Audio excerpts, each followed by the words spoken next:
बिहार विधानसभा निवडणुकीत all India Majlis ए इत्तेहादुल मुस्लिम पक्षाने 5 जागांवर विजय मिळवत उल्लेखनीय यश मिळवले। या विजयानिमित्त सांगलीतील AIMIM जनसंपर्क कार्यालयात कार्यकर्त्यांनी फटाक्यांची आतिषबाजी व मिठाई वाटप करत उत्साहपूर्ण जल्लोष केला।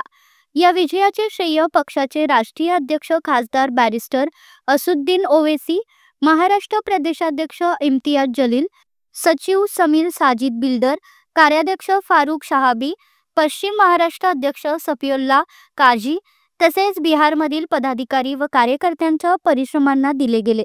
सततच्या जनसंपर्क मोहिमा, संघटना बांधणी आणि नियोजनबद्ध रणनीतीमुळे AIMIMला भक्कम यश प्राप्त झाल्याचे कार्यकर्त्यांनी नमूद केले। यावेळी आगामी सांगली महापालिका निवडणुकीत AIMIM सर्वच जागांवर ताकदीने लढवण्याचा निर्णय घेण्यात आला।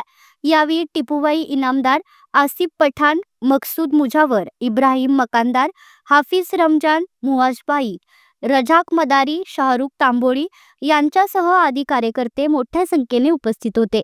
ऑल इंडिया मजलिस इत्तेहादुल मुस्लिमीन की बिहार के अंदर शानदार जीत के साथ आज सांगली शहर के अंदर ऑल इंडिया मजलिस इत्तेहादुल मुस्लिमीन की जानिब से आतिशबाजी की गई और लोगों का मुंह जो है कि मीठा किया गया, क्योंकि बिहार के अंदर AIMIM का एक शानदार प्रदर्शन रहा और लोगों की उम्मीद थी कि मजलिस ना आए, लेकिन मजलिस इत्तेहादुल मुस्लिमीन और जनाब बैरिस्टर असदुद्दीन ओवैसी, महाराष्ट्र प्रेसिडेंट इम्तियाज जलील साहब, समीर साजिद बिल्डर, सफिउल्ला काजी साहब और महाराष्ट्र की पूरी मेंबरानी टीम जो है बिहार के अंदर एक बेहतरीन शानदार जो है कि नहीं प्रचार सभा के अंदर शामिल होकर बहुत अच्छा प्रदर्शन किया, अंदर बहुत अच्छा प्रदर्शन किया और बिहार के तमाम आवाम का हम तहे दिल से शुक्रिया अदा करते हैं। और इंशाल्लाह आने वाले दिनों के अंदर बिहार के अंदर 100% जो है कि नहीं बेहतरी आने वाली है और विकास मजलिस इत्तेहादुल मुस्लिमीन ला कर रहेंगे इंशाल्लाह। और आने वाले दिनों के अंदर सांगली के अंदर महानगर पालिका के अंदर भी